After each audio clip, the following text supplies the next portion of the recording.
TUFF SHIFT.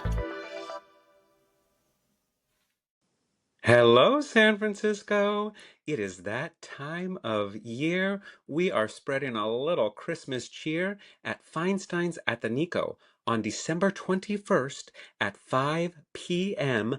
for the 13th installment of Holiday Test Drive. This year is all about sparkle and joy and being fabulous and all the beautiful things about the holidays to get you in the holiday spirit. So get your tickets today. I am joined again by the one and only, the fabulous Aaron Allen at the piano, and we've got a great show. We've got some stories that you love to hear. We got some new stories, we got some new arrangements, and a brand new song. A song written specifically for this show's theme, which this year is Sparkle and Joy, written by my friend and collaborator, G. Enrique, and Justin Anthony Long. I cannot wait to learn it. I can't wait to debut it with all of you in San Francisco. So get your tickets today at feinsteinssf.com. That's December 21st at 5 p.m. We'll see you there. Hello, world, and welcome to another episode of TUFF SHIFT, the podcast where we unpack all that goes into surviving the job and living the dream. I am your host, Sean Patrick Murtagh, and I am running on empty. My ADHD medication just kicked in. The caffeine is dehydrating me. I have my liquid IV here, my throat coat, because I am getting ready for my Christmas show that is coming up December 21st at 5 p.m.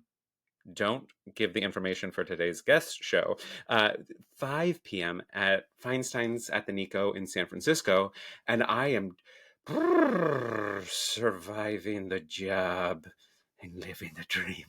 That's what I'm telling myself to get myself through it, because I need to rehearse the show. It's a big show that nobody tells me to sing these songs together, but I do. I love singing these big songs. It's a lot, so I got to really manage my energy levels, my rest, my hydration. I think my last Manhattan was last night. I think I have to now wait until the 21st to have, after the show, to have my next Manhattan. You really got to take care of yourself. You really got to prioritize, especially like I mentioned on Shawnee's favorite things, prioritizing your social calendar, your work calendar, your hydration calendar, your recovery calendar, especially when you get north of certain ages and you're still in hospitality. And that's what I'm doing. I'm at zero. I'm at zero. I'm tired. I'm exhausted. This weekend did nothing but prove more why I need to get out of hospitality. And we'll unpack that. But funnily enough, like I'm exhausted. Can I say that one more time? I know Maddie Pagel is counting. You said this word 50 times in the first 5 minutes. I did. Say it again and I'll start talking about budgets. But I woke up this morning, and as a tenor does, I'm just like checking in with the voice, and I'm running through it. And then I hit a high note, and I was like, what the hell was that? And I was like, so then I recorded myself as a tenor does. And then I ran to my piano. I was like, bah, and then I'm like, I hit a high D. I'm not going to do it now because I tried it. And it blew out the mic. Didn't blow out the microphone, but you're not going to like it. I think the highest note I can sing on here is a B without annoying you. And maybe anything I sing is annoying you, but I hit a D, and I was like, no way. I am literally dehydrated, tired. This shoulder is higher than the other shoulder. This is my right. This is my left.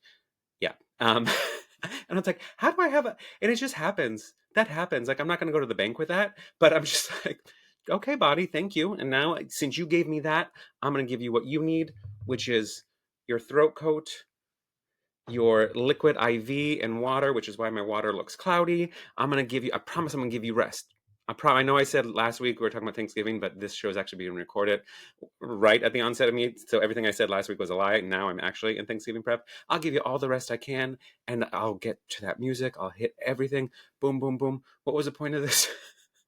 Yeah, my ADHD medication kicked in, sure enough. But I was just like, so I'm going to give back to my body, because my body is going out of its way to get me what I need to get through. So I'm going to take care of myself, because that's what we got to do, especially now. Holiday season is crunch time. Everything is just so back to back to back to back. And in the restaurants, we are feeling it because people are starting their social outings for the week of this, which is actually Thanksgiving, it's a weird time where it's like it's going to be slow, and then Wednesday night, no matter where you are, you're going to get hit. Especially in New York. Again, you're listening to this after the fact. Wednesday night on the Upper West Side is madness because they fill the balloons up for the parades, and it's probably the biggest moneymaker for the holiday season for the Upper West Side restaurants, is because people are walking around to look at the balloons being filled and placed and all that, and they need to eat. So, and then also the rest of New York, the rest of the world, people are coming into towns. If you're in a major city, if you're going anywhere, I mean, major city, people also go back home. Wherever you're going, people are coming into town wherever you are. Everyone's trading places, and everyone's getting ready for Thanksgiving on Thursday. So Wednesday night, nobody is cooking. Everyone's going out, and so it's weird that the Wednesday before Thanksgiving, Monday and Tuesday, tumbleweeds. Wednesday before Thanksgiving, when it's like, that's when I would think would be the smart thing to be like, I'm going to actually go on a break so I can be ready. Maybe I have that backwards. Maybe you should be eating a lot before Thanksgiving, so that way your stomach is, because I plan out, I need to at least have 2 plates this year. But for whatever reason, it's a busy, busy, busy time, and I'm getting myself prepared because I have to work Wednesday night. We're thankfully closed on Thanksgiving, and then Thanksgiving morning, we're driving up to the valley to be with Jeremy's family, and I'm cooking a turkey. I'm making mashed potatoes. I'm making my stuffing, all of that, and I can't wait. I can't wait. Again, what was the point of that? None of this is on script. So yeah, we're getting busy. We're getting hit, and this is the importance of why we need to take care of ourselves. I got that high D. I am one whole step away from living my Christine Daae fantasy. Right? Bethany? Yeah, Bethany. That's what she sings to a click track. So maybe I can already live my Christine Daae fantasy right now. Click track. Anyways, let's unpack this weekend a little bit, and what happened.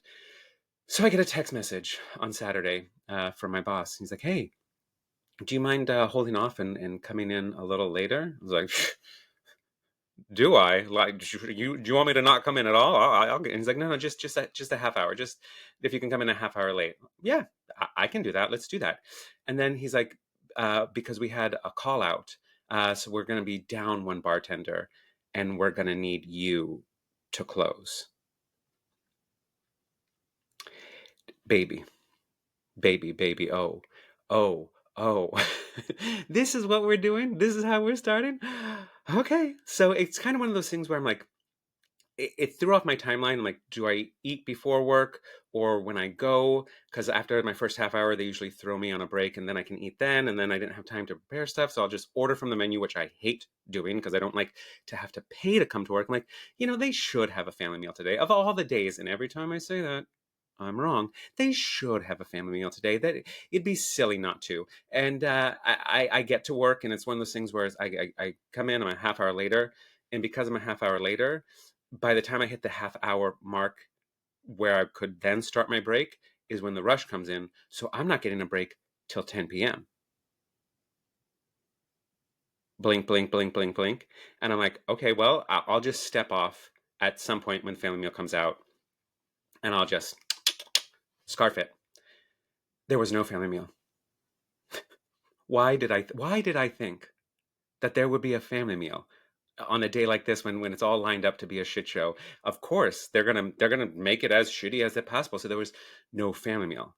So then I had to end up ordering food, which I said I was gonna do anyways, and finding like the smallest blink of time to where I could get that food, and it just I scarfed this salad, which wasn't even a giant salad, but I literally had 2 minutes to eat it with the chicken on top. It was awful. It was awful, and they gave me my employee discount.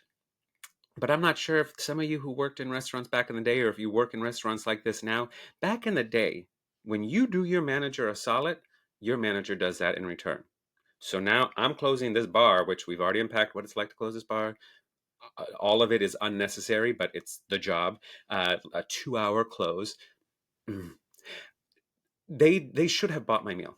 When I worked at Cookshop, my manager Jesse always hooking people up. You hook me up, you take care of me, I'll take it. Even if it was his manager meal, he'd give up his manager meal to give to you because you did him a solid. And that's just like what you should do, right? I mean, restaurants should be feeding their employees anyway, right? They should be doing that. And all I get is, like a verbal tip. Like when customers say, "Oh my God, you were so great," and then they leave you like 15, 10%, and it's like that great, but they gave you the verbal tip, and landlords accept that as payment. And so I was just like getting all these verbal tips from my managers, and it's like, thanks for acknowledging me, but feed me, and maybe hire more people. Maybe don't cut back on labor when we clearly need it. And it was just, I mean, it was a night that didn't stop. The kitchen was short staffed. The floor was short a server. We were short a bartender. But that we weren't short of reservations. We had so many reservations coming in non-stop. It was just an avalanche, and it was just the world's biggest shit show. And the next day, I come in, and one of the chefs that I do happen to love, I was like, "Oh my God, last night was, yeah." I was like, "Yeah, yeah, last night was." And it's one of those things where I'm about to say something negative, he's about to say something positive, and I'm like, "It was awful." And he goes, "We made 25,000 last night," and I was like, "Oh, you think last night went well?"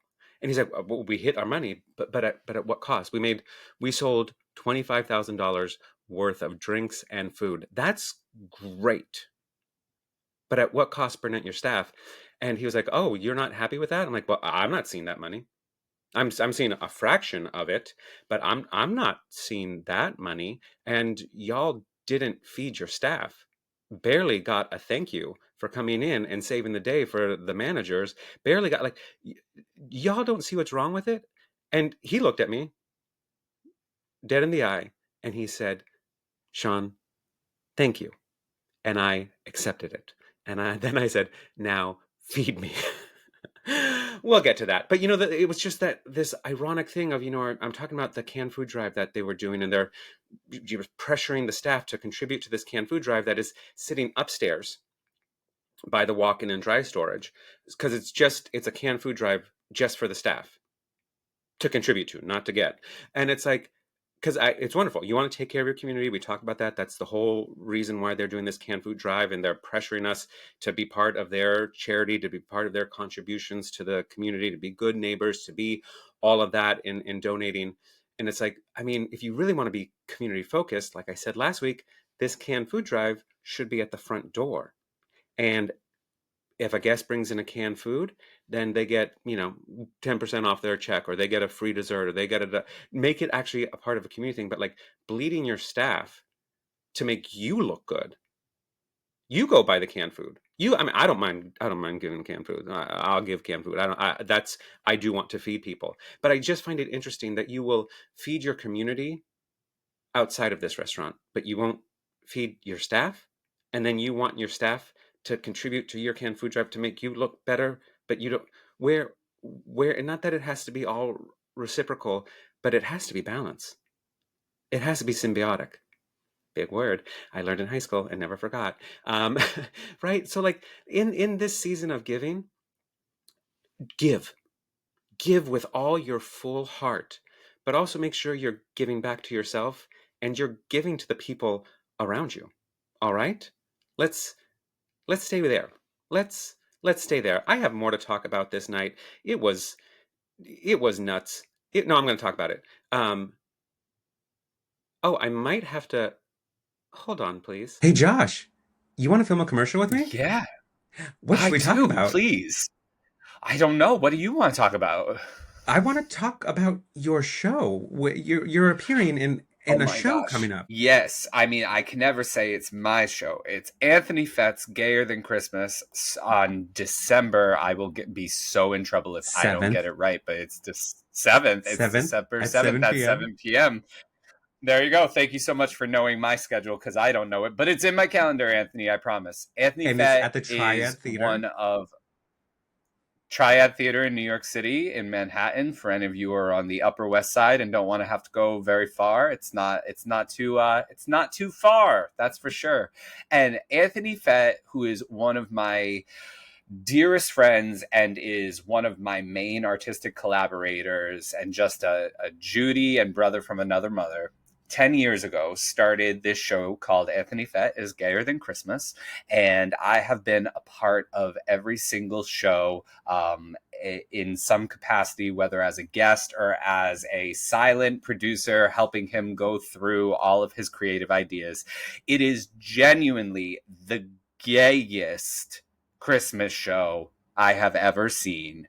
And every year I feel like the question that's always asked is when he looks at me after we have band rehearsal and he looks at me for the answer. If I say, yep, it's gayer than last year. It is Anthony's love for Christmas. He shines so brightly on stage. He brings fabulous guests from Broadway to the cabaret world. There's a saucy Santa who's very, very sexy, who visits every year, who has been doing it for all 10 years, which says a lot about a sexy stripper Santa who wants to come and do your event every single year.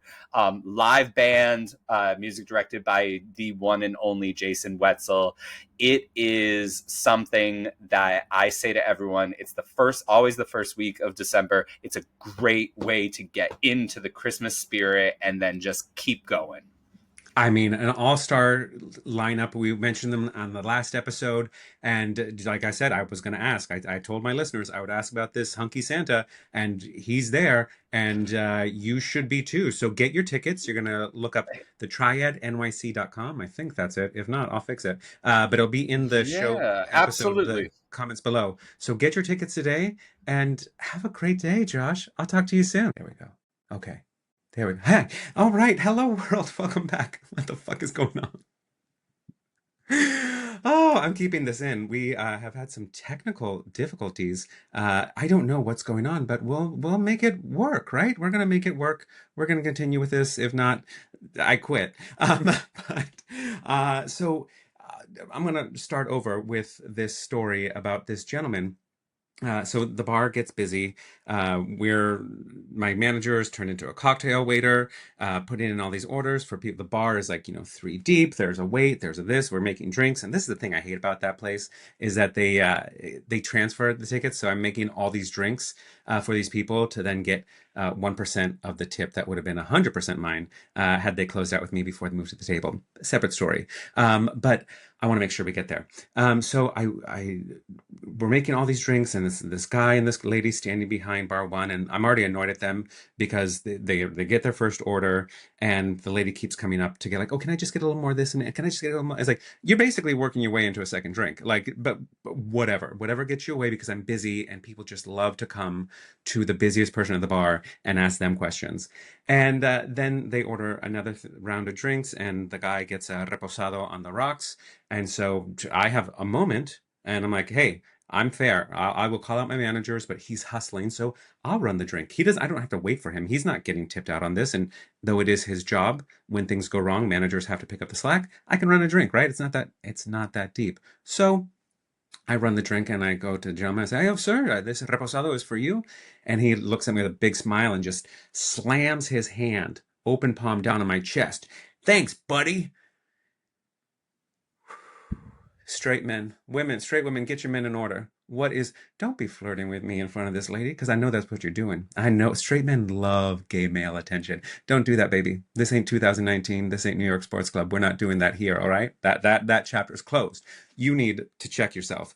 And I was just like, oh God, he's so fucking annoying, but at least they're going to be seated at the bar. I had no idea they were waiting for a seat at the bar, and of course they sit right in front of me. There's only one chair available. He's a gentleman. He gives it to the lady. And as soon as that gets up, it's like, oh, can you clean this up? I'm like, yeah. Yeah, I'd love to clean that up for you if you give me a fucking moment, dude. And then it's like, oh, we need menus. Like, please tell me what else I need to do to get this job. I've only been doing it for 20 years, so I'm still figuring out. You need menus? You're probably going to want water too, right? Okay, and just before you ask, my name is Sean. You don't need to know that, but you're going to ask. And they settle in and just starts barking orders at me. And then even worse than barking orders at me, he is talking this lady's ear off. And it's just, I realized, oh, this is a first date. This is like Golden Bachelor, but in real life. This is like the douchiest douche silver fox. Handsome guy, really handsome guy, but just like awful human being is like talking at this woman incessantly. And then a few seats down, open up, and again, lather, rinse, repeat. They move down there, and can you clean this up for us? Yes, whatever gets you further away from me. And pretty much I ignore them for the rest of the evening and let my co-bartender focus on them because I'm in the well making the drinks for the restaurants. I am busy and I don't have time for that. And I'm listening to him. And he's going nonstop on and on and on about his life. He is going nonstop about his life and all the things he does and da da da da. And as he gets to the present day, when it's like, is this her turn to speak? Nope. He starts unpacking his family tree and talking about, oh, and my aunt did this, and she married someone in Chicago, and da da da. And my great grandmother in Latvia came over here, but she went to Estonia first, and da da da. And just going on about his family tree. And finally, it gets like far enough to where like you're no longer related to those people. You are, but you're not. Like finally, we get that tree is beautiful and full, and I'm like, finally, it's this lady's turn to speak. Nope. He pulls out his phone and starts showing her pictures of projects he's working on. Oh, I'm remodeling this, and just is talking at her incessantly. And I'm just looking at this woman like, dear God, I hope there's not a for your. And she's being really, really sweet. I feel like I understand the Barbie movie even more than I thought I already did when it's like men playing guitar at me. Like, I'm just like, oh my God, this is what women have to deal with. And she is just like being a really good listener and getting through this date. And I'm just like, lady, your patience is amazing. I respect you unless I find out. If I find out you went on another date with this man, so help me God, I won't care. But but like, I hope you don't.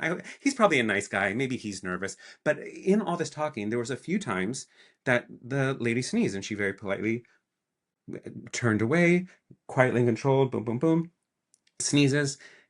He didn't stop to say bless you. He just kept talking. I'm not saying like it was one sneeze. There was like a few sneezes going on. And it was like me and this other lady, this pregnant lady in front of me, and we were just like looking at each other and we're like, bless you. And he's just not losing his thing. And it's just, she sneezes again. And the pregnant lady and I look at each other and we're like, bless you. And it just became like this joke where we're laughing, where I'm like, oh, you understand the situation. You understand the situation of what's going on. And this man is just being god awful. And like my nightmare of a guest and also my nightmare of a date. Like, holy crap, I really feel sorry for that lady. I'm sharing this story to just emphasize like who not to be this holiday season, who not to be any time of the year, but also just like that connection I had with this pregnant lady. And also I want to shout this lady out because she was there with her husband, who probably was from a similar tree as this gentleman, where just like no social cues. And again, she sees me, a screen full of tickets in front of me banging out drinks, not stopping, not to, and he starts to talk at me and she goes, honey, stop. And I look up at her and she goes, I will ask the questions for both of us if that's better for you. And I looked at her and I said, thank God. And this man, God bless him, I looked over at him and he wasn't embarrassed. He just had this big old smile on his face and just like acknowledging like, yeah, she's my wrangler. I need her. Otherwise, I'm pretty much inconsiderate or unaware. And I just like the entire night and things like that. Like when you take control of your own situation, when you read the room, guess who's getting the best service at the I was busy as fuck, but I fell in love with both of these couples, or not both this couple, both people in this couple, and just couldn't I couldn't give them any better service if I had tried. And I just loved the juxtaposition of these two couples sitting next to each other. And then another couple comes in after that, and they're wonderful. And it completely changed my night. Just one person not asking what my name is so that they can pretend they saw me as a human, but actually treating me as a human. I don't know the point to this story. I just needed to share it because I was like, is this real life? I was telling Jeremy about it yesterday, and he was like, uh-huh.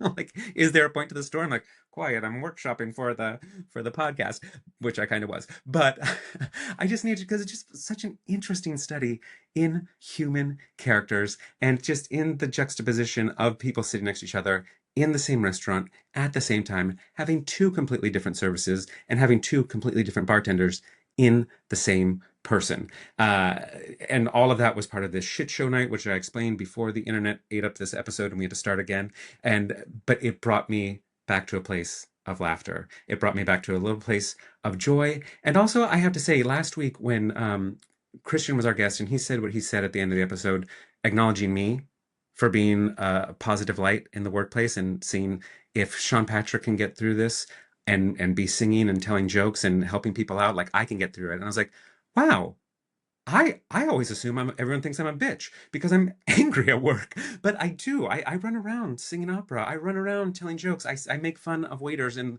not knowing how to ring in tickets because you got to just break the tension. And it's just that. Thankfully, he said that before I went into this shift, and it completely changed my life. And that is why we end things on such a positive note at the end of every podcast. And that's just, again, part of what we're doing here, part of especially what we're trying to get out in this season is uplifting people and giving each other the strength to get through this, specifically this episode, these series of episodes. I mean, this entire podcast is for the people in this industry, and also for outsiders to listen and see what it's like. But no better guest could I have today to continue this conversation about what it's like and having to take care of yourself, having to do the self-care, having to filter out your manager's junk and your customer's junk and your nothing behind the bar is available type thing, then the one and only Josh Bardier, who happened to be our very first double episode. Because we just unpacked so many things and it ended up having to be split into 2 episodes, and definitely made a point of being like, you're coming back. And so this is like his second time to the podcast, but his third episode. Just a little bit about him. Again, like I said, he's one of the most beloved actors and singers and triple threats and everything in New York City. He has really been a community maker, making a place for himself and others. And that's how you make community, not just yourself and others. He is funny. He is talented. He's been off Broadway. He is a one-man show. He does it all. He coaches. He's a phenomenal human being. He's got a show coming up we're talking about later, but he reached out to me and being like, hey, it's the holiday season. Do you want to maybe talk about mental health on your podcast? You want to talk about like the importance of like sobriety around this time of year and talking about how it impacts our community and communities. Same thing with actors. And I was like, yeah, get out of my fucking head and get on my show. So ladies and I don't know what I'm doing here, so Josh has to let himself in because we're doing something different today. So Josh, will you let yourself? Hi. Oh my God. today I was today ready. I was ready. I'm a prepared actor. You are so patient. This is the first time I feel like this never happens to me. This is the first. This has never happened on my end. I've had to deal with guests' technologies and understanding like, Mm, oh, you look blurry to me right now. I look blurry to you right now. It's all going in the cloud and it'll be clear by the time we get to the show. But I really have never had yes. this problem. And I swear to God, I know I've said that before in other circumstances, but really, I've never had this problem before. And you couldn't have been more patient and more loving. And I'm so glad you're here because when we did our little phone call to discuss this episode, it basically was an episode. And thank Yes. you, thank you, thank you, thank you. So before we dive in, you're one of the people that really started this for me when I was like, it's hilarious how I will ask people about, what's a tough shift that stands out? And you're like, I don't really have a tough shift. And then it's like, oh yeah, I almost got like threatened to be like killed. And then this one Wall Street guy came in and blah, blah, blah, blah, blah. And I was like, baby, that's trauma. That either you've done the work or you've built a strong ass wall. And it was just this hilarious thing. And then after that, because things kind of like energy follows, more guests were like, well, I've never really had a tough shift. And then it's like, well, I was managing a restaurant and everyone called out and it was a matinee day and we had 200 people for lunch. And I was like, guys, what the fuck? So I'm going to ask you again, Mm. since the last time we spoke, have there been any other tough shifts that risen to the surface or any tough shifts that have happened recently? Thoughts, hot takes on espresso martinis that you'd love to share with us and to unpack? That's amazing. I feel like espresso martini season is ending, which I appreciate. At least for us, people aren't asking for it at the wine bar. For those who don't know, I work at an Italian wine bar in the Lower West Village where we don't have liquor. Right now, it's hot mulled wine season, and we got that. We're supplying the world with their hot mulled wine. Since I was on, have I had any time? You know what? I think that yes, I have had one, if you can believe it. I'm not gonna lie and no, I haven't. There was one there very similar to what you were talking about. There was a couple older gentleman, probably in mid 50s, 60s, and a younger woman on a date. And they came in and sat in my section, and he just had that attitude that we all know, just that air the second somebody walks in that you know this is going to be Serve me. a lot of, yeah, it's just a lot of effort and energy to make one person feel seen when there is an entire restaurant that needs to be taken care of. And the classic age old, let me try 5 different wines to keep talking about them even though you don't know anything about them, and trying to impress. And I tend to I've been practicing the art of what I call spaced grace, which is, if it's not really affecting me, I'm like, all right, take your time. Here's the wine. Try it. It's not, I'm going to circle back. I'm not going to give you my full attention, but I'm going to circle back, giving you some grace. But he wanted attention, and it was very, very clear. And it just kept getting worse and worse and worse.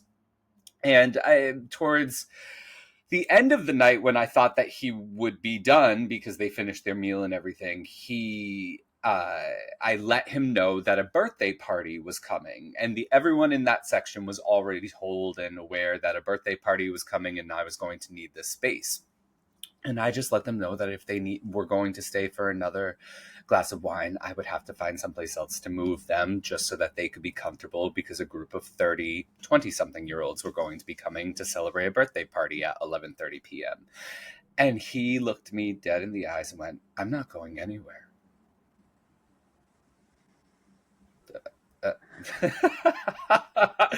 and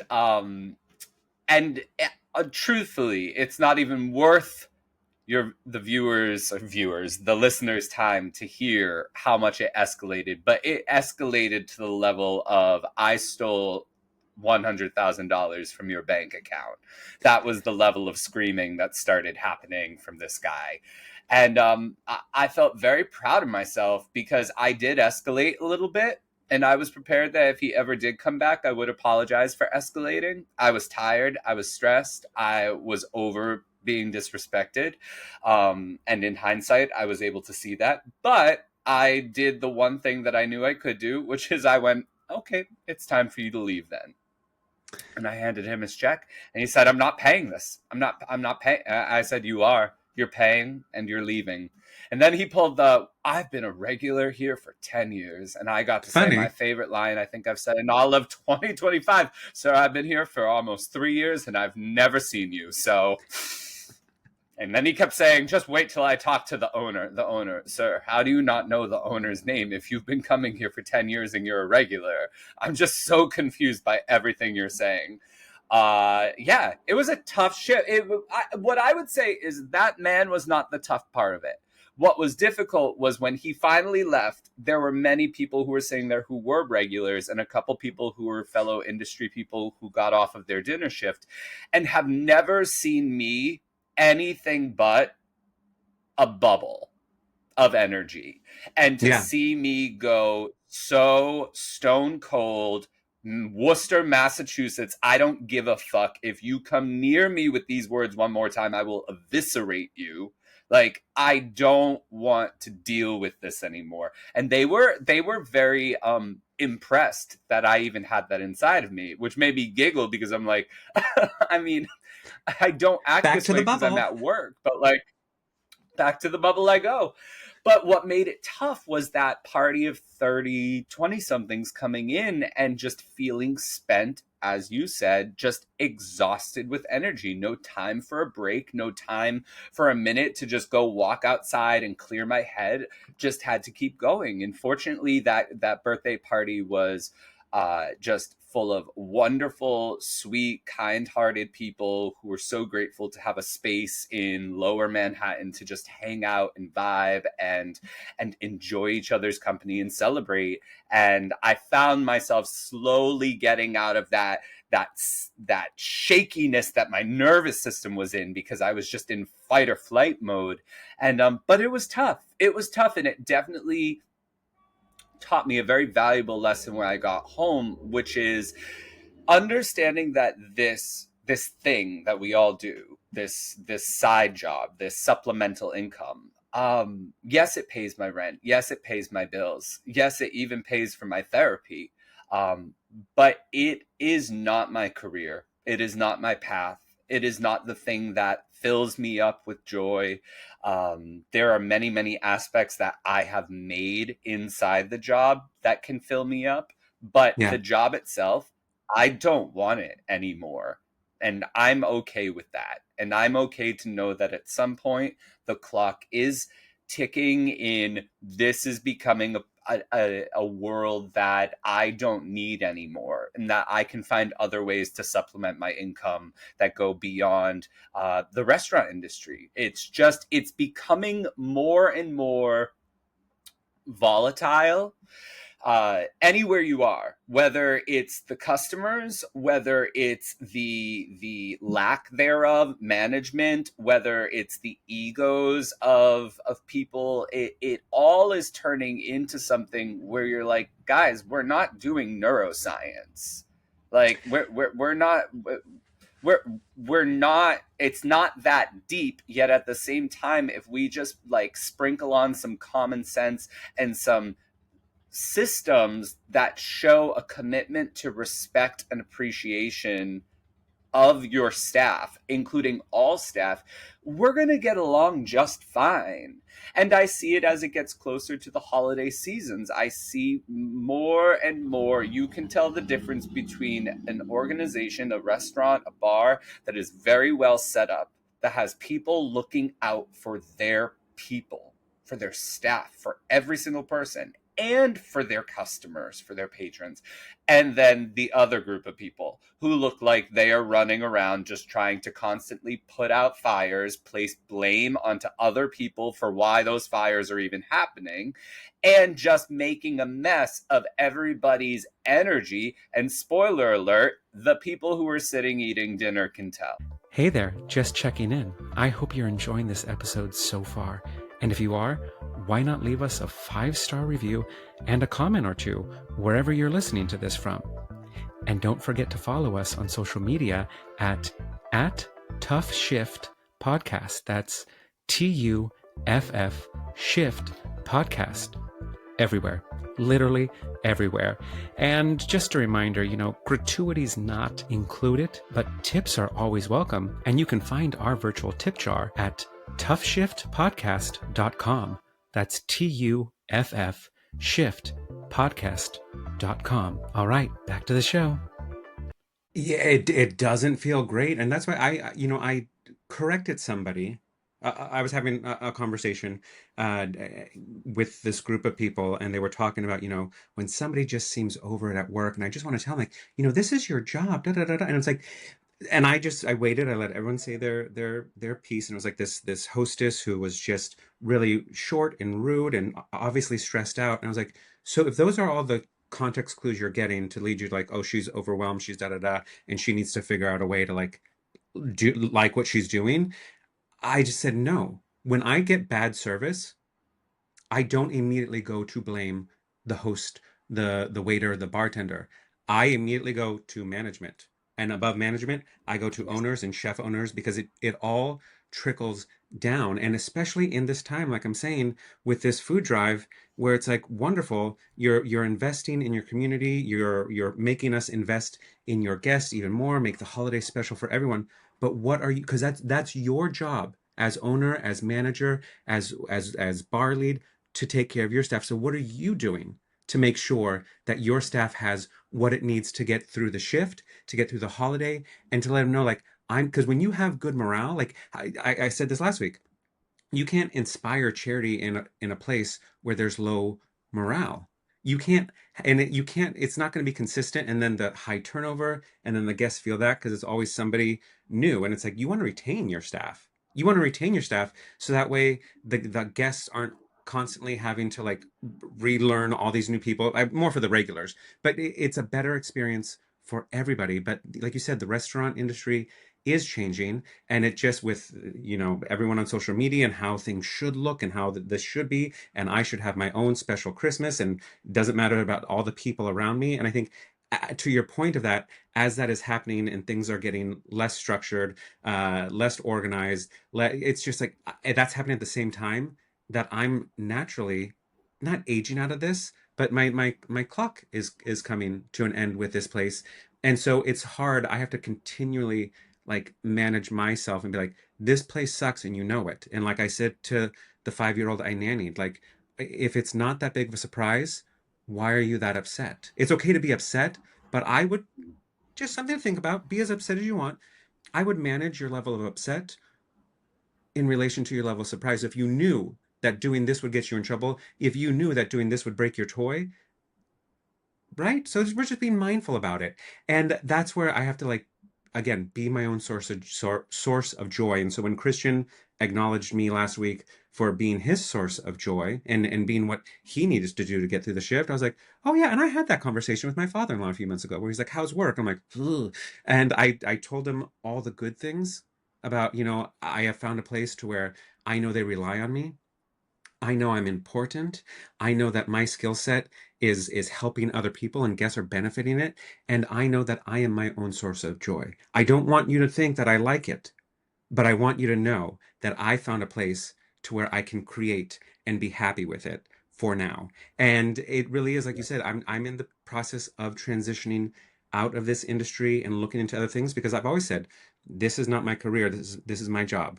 And if I were to be going into management, if it was my career, I'd be back in San Francisco because I'm out here. Yep. I was over there getting certain things done. So if I'm going to walk away from those certain things, why am I not near my family? Why am I not closer Yes. to Jeremy's family and nieces and nephews? And what am I doing here with this? So it's kind of like that thing to where I got to start a new adventure. Thankfully, I have the skill set to do my bookkeeping job, and I'm growing my client list out again, and I'm applying for other, executive assistant type jobs. But like, I have multiple skill sets, and that have only gotten better because of being in the hospitality industry. And I'm sure you can relate to that what we do in a restaurant and what we do on stage makes us valuable employee. Like, I mean, not a brain surgeon, but in pretty much any industry, like we're valuable. Do you have like But anything like, close. yeah, But so close.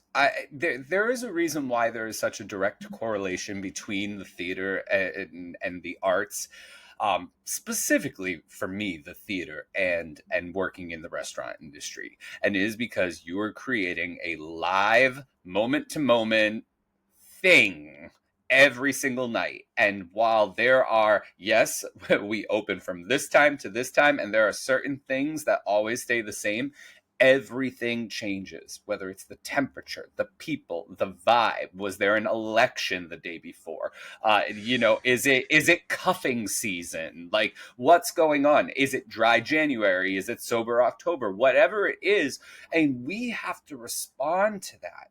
And yet it's and for us, we know you're not going to show up to someplace, especially in 2025, and fork over money to have not only a drink, but have an experience if the staff who are surrounding you are completely and utterly miserable too. So we're providing so much to people. And inside of that, it's not just you're a server. You learn how to multitask. You're learning technology faster. You're understanding food more. If you're working in this business long enough, you are learning how to do more than one thing. You are not just a server. You've learned how to be a barista. You've learned how to be a host. You've learned how to do events coordination.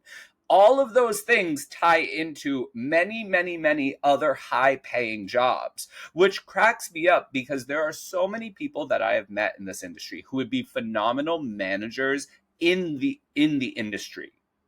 yeah, They would be so good, so good. They love it. They're passionate about it. They get it. They get the people. They get the staff. They get the vibe of the place that they're working at. They're so efficient. They're so organized. All of these things. Why don't they want to do it? Because, and let's just shout out, if you're a good manager, thank you so much. Thank you. Your staffs thank you. But sadly, most managers frankly suck. And that's because they're underpaid, They're overworked. They're piled on top, responsibility after responsibility after responsibility. They are the voice to the owner who has their own ego and set of intentions. And they are the middle person for everyone, and they never get a break. They never get a break, because if they do get a break, then usually they come back and the place is on fire if it's being run poorly. Yes, So and specifically why why? I But feel like we want to specifically, take a moment of silence for all of the managers who just right now already have their heads between their legs for this holiday season and are just like, and I don't even think it's because necessarily just that they're bad, which in a lot of cases they are. But on top of that, part of what makes them bad is because they have this illusion of power, like you mentioned. They're in charge of us, but then they have this owner, so they have to get things done. And it's like, I stopped contributing to this place that I'm at now because they kept asking, what can we do to make this happen?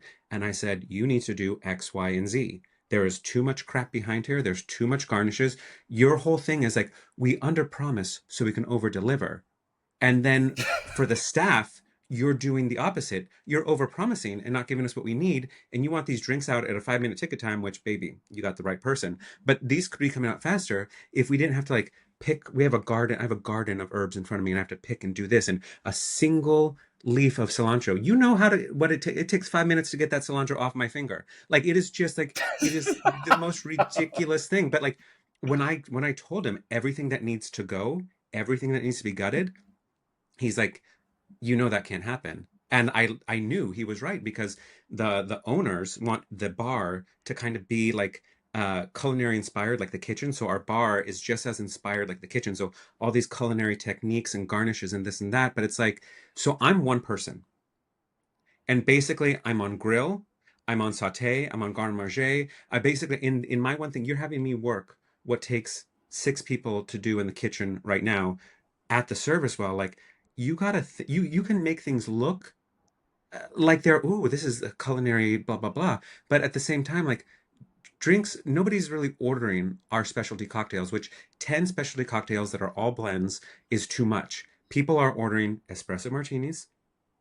And the one fucked up thing is that I make a killer espresso. My foam, baby, those beans aren't sinking. I make a beautiful tasting and looking espresso martini, and what fucking happens is it goes out to the floor and somebody sees it, and it's just like, God damn it! I wish I didn't care so much about my own personal integrity. But this thing where I'm like, I can't contribute any more to what you want to make your job easier, to make our job easier, because you're not listening and you're stuck, and there's only so much within your power. And then in the case of my friend and former guest Sam Belanger and former manager, he also had the experience, I don't know if we talked about it in the episode, but we talk about it in real life, to where he just usually ends up with these incredibly incompetent assistant managers, and then that makes their job even worse. And then this assistant manager has even less of an illusion of power, but a bigger ego than the general, and it's a fucking mess. It's a fucking mess. And it's just like, and yes. that's not the guest's concern. Like, the guest isn't there to work, but it's just to understand. Like, I don't want you to like worry about my mental health, but I want you but I just want you to know, like, the more you have your shit together, the more it helps us, because there's things behind the scenes that you don't see. But if you really want to be a good guest, you don't need to ask my name. You don't need to ask what brings me here. You just need to give me your goddamn order and let me move on to the next table. There's, I mean, in Spider-Man, it's always with great power comes great responsibility, and I think about that all the time, because I tend to ask myself, before I go into anything, what is my intention and what is my responsibility? And I ask myself very often when I go to work, what is my responsibility versus that's not my job. That's not. And it's not to say that I won't go the extra mile. I always will. But it's really clearing those boundaries so that I know this is my responsibility. That's not. And a lot of times that's the way that I can take care of this shift being long, but being sustainable, that I can come back and do it again with energy while doing all of the other things that I'm doing with my life. I still think to this day that the majority of people, and I know that there are many people who do work full time in the restaurant industry as their career, but especially in New York, I think that there are so many people that come as guests to bars, to restaurants, and they just assume that the people who work there, all they do is show up to work, they work their shift, and they go home. And these are the same people on social media who comment, why should I be tipping somebody 20% for pouring me a beer when their only job in life is to just pour from a draft? That is mesmerizing to me. That is mesmerizing to me, especially when studies have come out that there is not one job in the United States right now, not one job that you can work minimum wage full time and be able to afford a 2-bedroom apartment. That's where we're at. And we're at a time where, like you said, there's a beautiful can drive going on at your job. That's beautiful. There are so many people who are so needing of everything from food to clothing to water, not just in this entire world, but in our communities, and we're able to help. At the same time, what are you doing to help your staff so that they can come into work? Simple things like being fed, having breaks, being able to take a moment to just breathe and relax for a second, not feeling like their shift is actually a 10 to 13 hour shift that is completely all on your feet. Some people will go, oh, well, it's just working at a restaurant. Do you know how much pivoting we do? Do you know how much awkward moving and bending and all of these things that we do? Do you know who else does that? The NBA. Do you know how much the NBA gets paid? I can't even begin to tell you. Do we even get paid to, like, hey, you worked 4 13-hour shifts for me. Like, please let me give you a meal. Or even more so, please let me give you money to go get a massage or go see a physical therapist because your body is now fucked. We're responsible for that, on top of paying our bills, on top of doing everything else that we dream of doing in our lives. So the simplicity of what can you do to, frankly, incentivize your staff to come in with an intention and an energy of joy, of the season of giving, starts with you. And for me, it's really starting to get, that's the things that I'm starting to notice is when you start saying things like, oh, we hit a goal, a milestone this year, this shift, we made $25,000. That's amazing. Like, that's great for the business. What is changing in my life because of that $25,000? That's why I threw it back in his face. I said, you didn't feed your staff. And you had an offsite event. I'm so proud of you. Like, it's just one of those things. I'm so proud of you for doing that, because no, I really am. And, I think we need to shout out to each other more often. I saw this beautiful, frightening clip on Instagram, and I'm trying very hard to be less on social media. But I am very grateful that I've curated my little feed enough that if I go on for my couple minutes a day, I see something that always I tend to talk about for a week. And it was just this little post that said something along the lines of, it's fascinating how we have changed, where you can post a picture on Instagram and you will be upset if only 15 people like that post. But imagine if 15 people in your day came up to you or said, I love your outfit. It's beautiful. I love your haircut. It's so good. And that was mind-blowing to me. Yeah. Because I started saying to myself, is it because we're so on our phones that we don't recognize that people are saying this? Or are we not saying it enough? Are we thinking it, but are we just so closed off that we're not saying to our friends, to our fellow coworkers, to even just people on the streets, like, I'm proud of you for doing that. Thank you for saying to your manager, like, we deserve food. Like, thank you. Thank you so much. You should be proud of yourself for saying that. We need to be each other's cheerleaders more and more. When we're making these shifts, when we're saying this might not be the business that I want to be in anymore, when it's I want to take a break from my acting career for a bit because I have to focus on other priorities and I cannot juggle all of this at once. Friends, I'm begging you right now, if you have friends saying these things, don't meet it with why. Meet it with hey, you're saying something to me and you sound so passionate about it and like it's something you need to do. I'm proud of you. I'm proud of you for listening to your letting your friends and know. I trust you. I trust you to make the right decision, because like, don't give up on acting. It's like, I never said I'm giving up on acting.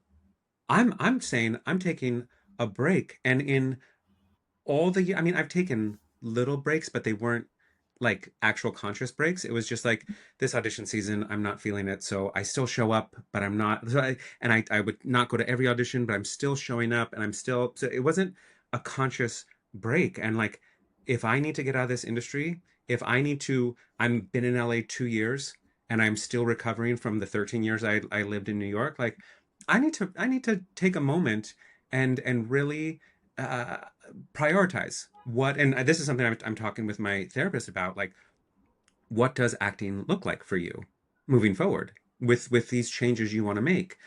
And I said, I need to treat it like what it is and what it has been for as long as I've been doing it is supplemental. And I'm acting like I'm getting a production contract. I'm acting like I have equity health weeks. I'm treating it like it's my full-time job, and I'm giving up shifts for the idea for a $25 reading. I'm giving up shift, and it's like, that's not, because that $25 reading might lead to this, and then I get to Broadway, or I book a Broadway cruise, or I do this, I can be Old Deuteronomy on Celebrity Cruises or whatever. Just like, which I was called in for Old Deuteronomy one time. Everyone in line looked at me like, what are you doing here? I'm like, I don't know. If I'm anything, I'm the opera cat. Like, what the fuck? Which is, I bring that up because I saw it on Actors Access this morning. It was like, Old Deuteronomy. Like, it's honestly, yeah, you know what? It's time, because you know what? Just stand and sing, baby. be the. And on that note, let's take a break. Clearly, we are having too much fun, and we have so much more to unpack. So let's just put a bookmark in that, and we'll pick up next week. Thank you so much for listening. TUFF SHIFT was created and hosted by Patrick Murtagh. It was recorded on Riverside and distributed with Buzzsprout. Don't forget to leave us a 5-star review and maybe a comment or two. And remember, tough shifts build character, and character is what brings your story to life.